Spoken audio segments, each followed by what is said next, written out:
Ja vás všetkých chcem srdečne pozdraviť a veľmi pekne vám chcem poďakovať za všetky milé správy, za to, že ste mi naozaj žehnali bezpečnou cestou späť domov z Izraela.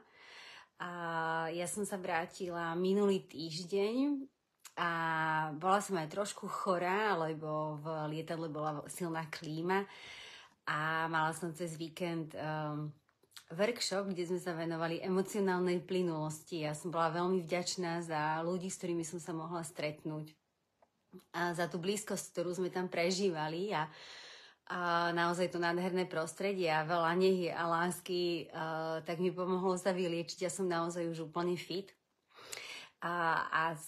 Mnohí sa ma aj vlastne pýtali, že akým spôsobom to so mnou, že čo to so mnou urobilo, že som bola v Izraeli v čase, kedy sa rozputala vojna a myslím si, že to úplne ešte stále neviem uchopiť, pretože som mama 2 detí, ktoré by napríklad v tomto čase, už jedno z nich bolo vo vojenskej službe a druhé by sa do vojenskej služby dostalo o rok. Takže niečo vo mne, ako v mame, v tom materskom srdci vo mne sa veľmi zaangažovalo a zostala som tak hlboko prepojená s mamami a so synmi a dcerami tých mám a s celou tou krajinou, takže kus srdca mi zostalo určite v Izraeli. Zároveň si uvedomujem, že Izrael je srdce našej európskej a americkej kultúry.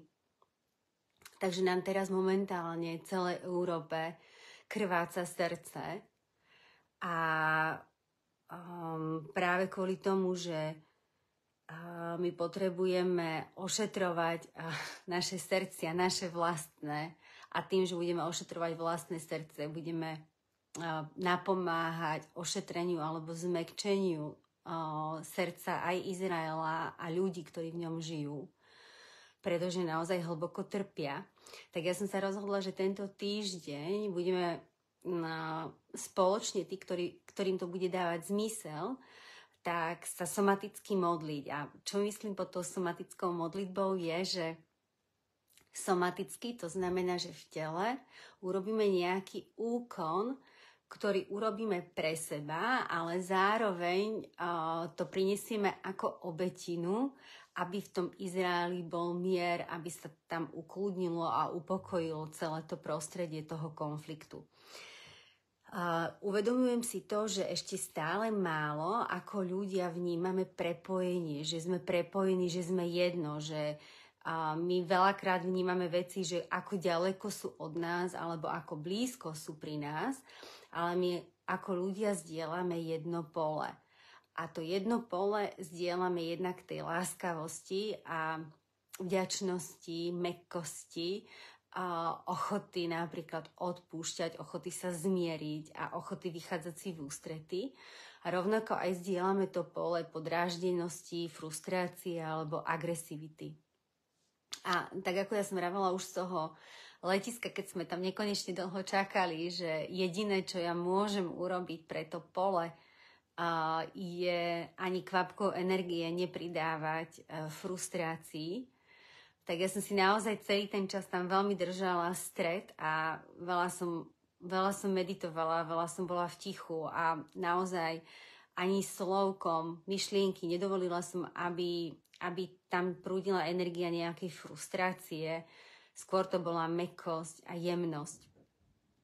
A ja sa domnievam, že tým, keď my si zvedomíme, že my zdieľame jedno to pole, tak si uvedomíme, že každá jedna akcia, každý jeden skutok, ktorý my robíme, tak prispieva k spoločnému polu nás, ľudstva.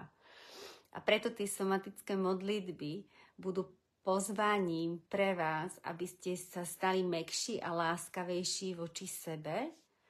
A bude to 7 takých možností, ako sa viac prepojiť so svojím srdcom. Ako priniesť láskavosť do svojho blízkeho prostredia.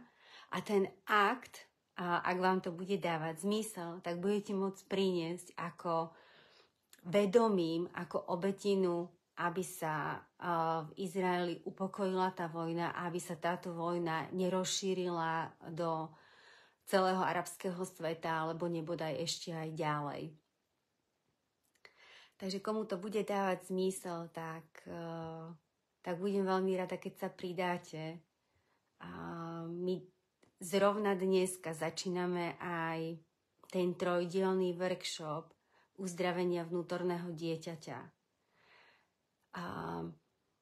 A tak ako každý z nás má veľa skrytých zranení vo svojom srdci a v tkanivách svojho tela, kedy možno, že sme boli opustení, zradení alebo neboli naplnené naše základné potreby po napríklad láske, prijatí, možnosti autenticity alebo možnosti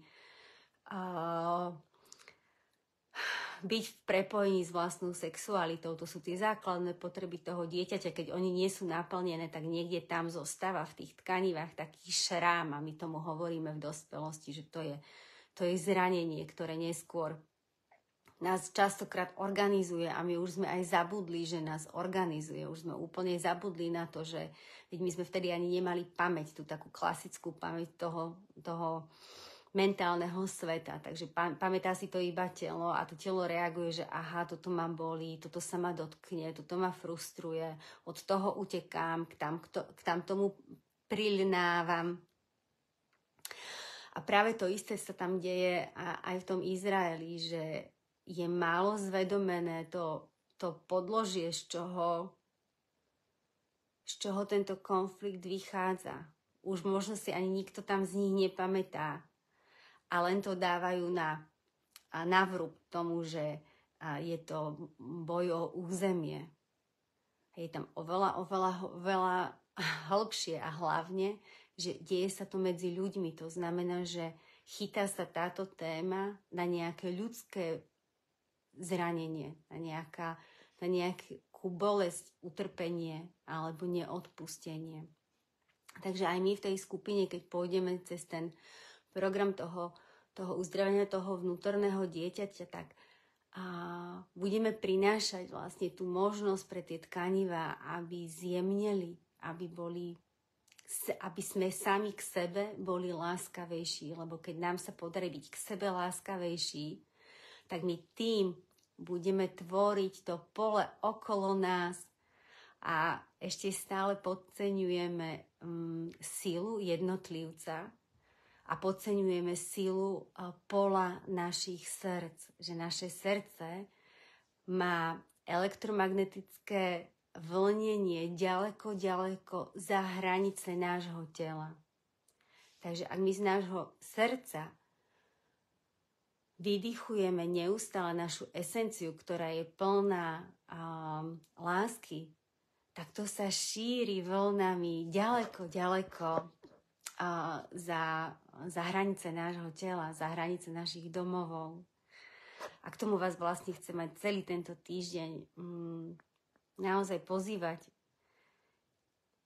aby ste boli láskaví k sebe, k blízkym.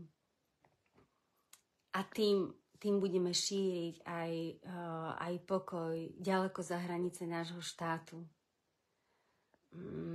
A zvlášť je zaujímavé to, že Arabi aj Izraelci vnímajú, že majú spoločného otca. Ich otcom je Abraham.